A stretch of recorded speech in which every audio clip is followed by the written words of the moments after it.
What's up everybody, and welcome back to the channel. And today we are going to be looking at runes in Tribes of Midgard, or more specifically what I think are my favorite runes in the game, and also ones that I can definitely recommend for you to try out. We'll go with 5, and then maybe I'll throw in 1 or 2 which I think are kind of like useless.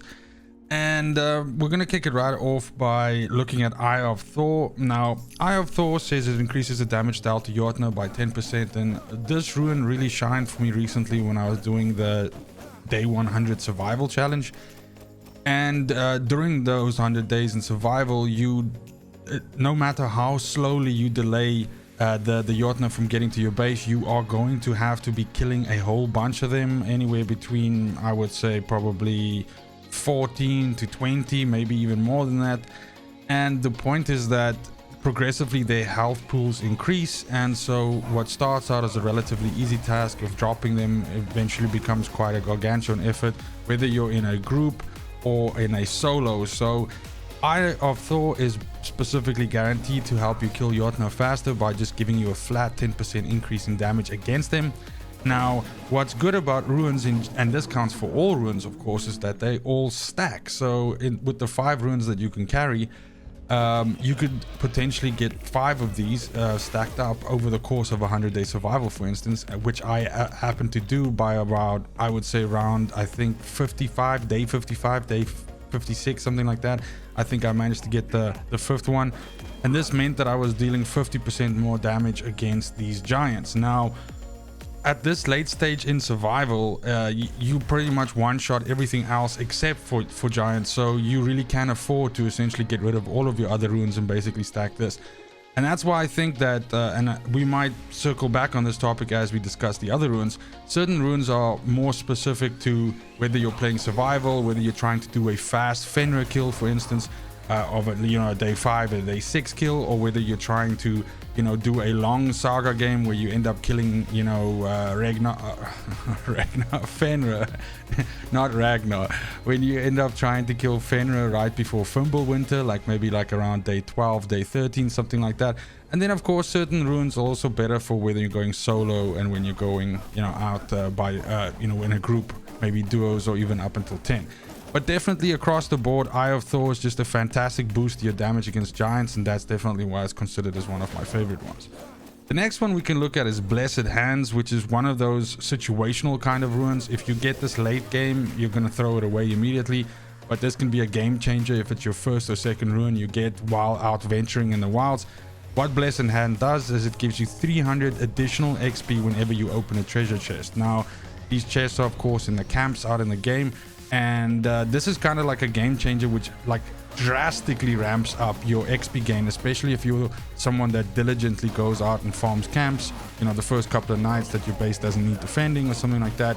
So Blessed Hands is going to help you get to level 10 pretty much by the same amount of time that someone playing normally would get to about level 7. So it is really ramps up your XP gain, and this can help a lot with if you're trying to do a fast kill on Fenrir, because without having to do as much to try and get to level 8 or 9, so you really get most of the talents unlocked in the character which you're playing with. For instance, as a good example, the seer, right?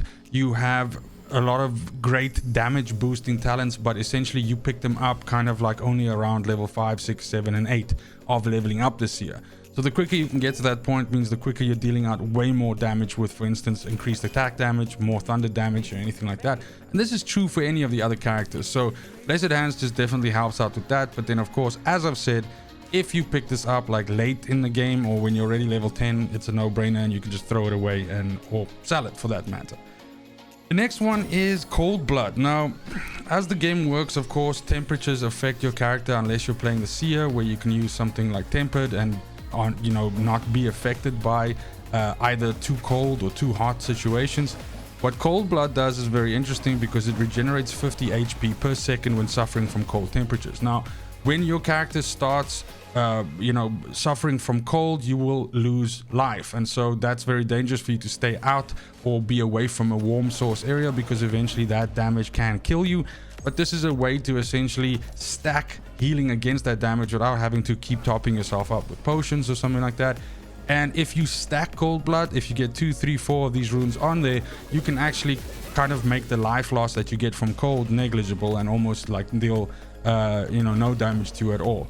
So this is again one of those ones where if you're playing a character that you haven't managed to, again, I'm thinking maybe something like survival, or worst case scenario, you are playing saga mode, you're late, it's Fimbulwinter's already there, and you need to venture out and still go kill Fenrir. Of course, that is possible to do without this, because you can craft armor that is temperature resistant, but maybe you don't have the resources for that. So what I like about Cold Blood is it's just an alternative way for you to deal with the temperature problem that comes on later in the game. Of course, in the case of survival, you eventually, you accumulate so many resources that I can't imagine you having a problem with crafting the right armor. But again, this can be kind of like a great offset to the damage that you get from cold temperatures. The fourth one, I'm going to cheat a little bit. So I'm actually going to choose 4 different runes for my 4th category in total. But the reason for that being that all 4 of them are considered, DPS increase or more damage increase runes. And I kind of felt it would be redundant to speak about all 4 of them, separately, because you kind of lump them together because you either want to stack as many of them as you can, or you want to get a good combination of the 4 of them together. But the 4 that I'm talking about is, of course, Nothing to Hide. It's soul powered, it's pumped up, and it's Satyr Weaver. Now, looking at each one of them individually, Nothing to Hide is quite popular due to the fact that you can pick it up off of one of the starter kits that you unlock in the I guess you can call it the battle pass or the season pass. And essentially what this does is it increases your damage by 30 for each empty armor slot you have. So if you have 5 empty armor slots, it increases you by 5 times 30. Now that increases exponentially if you have 2 Nothing to Hide runes, and so on and so forth, to the point where I'm sure some of you have seen this online, but there are ridiculous clips on YouTube and on Reddit of people having 3 to 4 of these runes and basically murdering Fenrir in 20 seconds, 25 seconds, something like that. But Nothing to Hide is really cool for that. Of course, the problem is you do then have to strip off your armor, which makes you quite brittle and actually able to be one shot by a whole bunch of stuff, especially late on in the game. And so it's really, I feel like this rune is perfectly situated in that area where you want to go out and do like a very early Fenrir kill. So if you go into the game wearing one of these and you ramp up to day 5 where you're going to jump out and go kill Fenrir on day 5, maybe even a day 4 kill, and during that time that you're ramping up to go do that, you get another one of these, you're golden. Killing Fenrir will be easy peasy lemon squeezy. The second one of the 4 DPS ones is, of course, Soul Power. Now, Soul Power is so good that the image that you're seeing on screen right now is the old version of it. They've already nerfed it. So instead of dealing 10 more damage per 100, it only deals 5 more damage per 100 souls health. As you can see, this one is also just nuts if you can get multiple versions of this, because up into 10,000 souls multiplied by the amount of runes that you have of soul powered just increases your damage exponentially, and it's just crazy.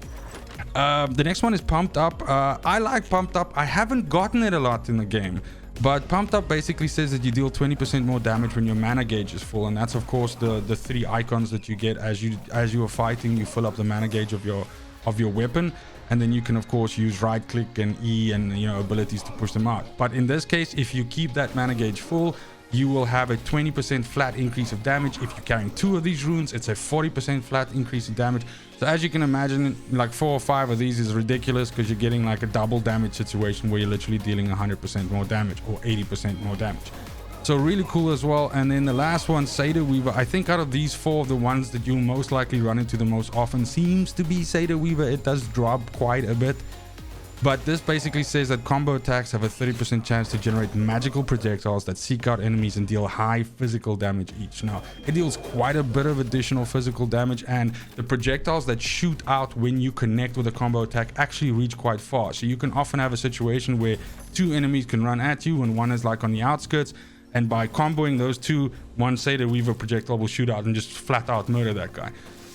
In situations where you're fighting a Jotun, for instance, this ramps up your damage quite a lot, because as you're comboing around the Jotun's feet, these projectiles will just constantly shoot out into the Jotun. Now, since it has 30% chance to trigger, The point is that having more of these is essentially like having additional rolls, I would say.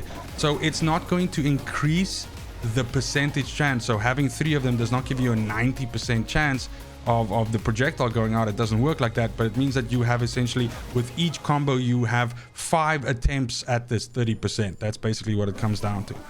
So I've had situations where I've managed to stack 5 Satyr Weaver together, and it's ridiculous. I mean, you just go through a Jotun like a buzzsaw, or in my case, I actually ended up using that against Fenrir, and it was just beautiful. So that's it for the 4 sort of DPS runes. Like I said, I kind of lumped them together because each one of them it would be difficult for me to say flat out which one is better. I mean, I suppose soul powered is probably the best one to have, especially if you have multiple copies of it. But all in all, you can't go wrong if you have like a combination of these, like 1 Satyr Weaver, 1 soul powered, and 1 pumped up is, you know, nuts. And then the last one of the runes that I'd like to have a look at is Freyas Harvest. Now, Freyas Harvest says that you regain 75 HP when harvesting any resource. That means chopping down a tree, picking some berries, and anything like that. And this is a fantastic way for you to just keep topping yourself out in the wild. The normal, you know, bright lands area and things like that, generally you can just one-shot enemies and kill them outright. But when you start venturing out into land of pools or any you know, places, the beaches for instance, you often have minions that will engage you with a ranged ability first and then kind of come in for melee, and some of them are quite chunky, some of them can deal quite a bit of damage. When we're talking about land of pools, for instance, you have the goblins that throw you with rocks, and there's like 4 or 5 of them at a time.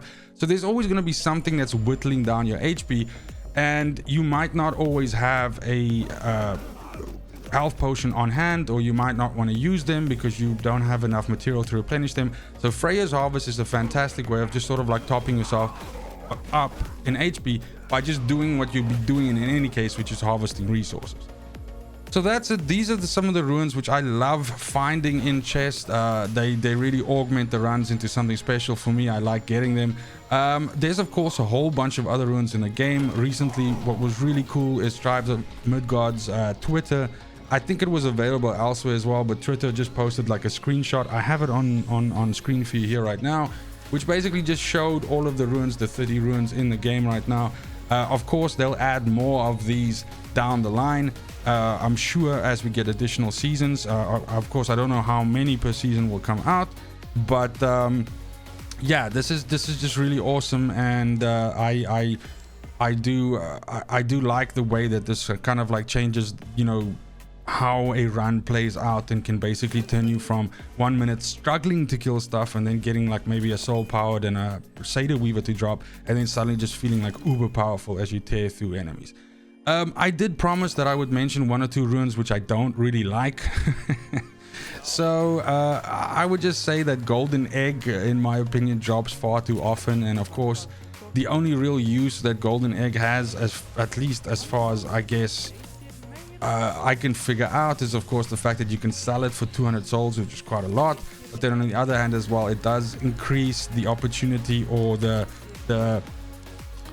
chance of the roosters event spawning. That's the only other thing that I can really find it. Let me know in the comments down below if I'm missing something, if it's good for something else.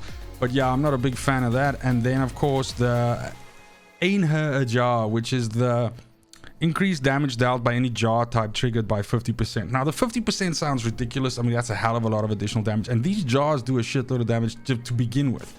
But literally, I would say half of the time these jars have hit me just as badly as they've hit the enemies. I of course have a long-standing history with barrels that explode in any game whatsoever, so if that shit is in a game, it's fucking highly likely to murder me. So this might just be like a full measure thing, but in my situation, these jars, most often when you're trying to use them offensively, I'll give you an example. Like I try to use one of them offensively against one of the drakes, and then with a flick of its tail, it literally flicked it like skew up into like away into the map, and then rebounded off a tree and came down and actually only did damage to me. Now I know that's a freak accident, but yeah, the volatility of these is quite bad. That obviously ended up one-shotting me, so that was a terrible end to that adventure. But yeah, I at the same time, I mean, I'm saying a lot of this tongue-in-cheek because it's not like I hate it, because of course I sat there laughing my ass off when that happened because it was such a crazy thing to happen. But yeah, definitely there are more useful runes in the game than certain other ones. But I hope you guys enjoyed the list. Let me know in the comments down below, what are your favorite runes? What are the crazy combinations you found before? Have you managed to get 5 soul powered ones? I want to get that so badly to see what it looks like. And let me know which combinations work best for you. But that's it basically. Thank you so much for watching, especially if you made it this far. And it's just super important to me that you have a fantastic morning, a great afternoon, and an awesome evening wherever you are. And until next video, fucking cheers. They want the best of me now, best of me now, best of me now, best of me. They want the best of me now, best of me now, best of me now, best of me.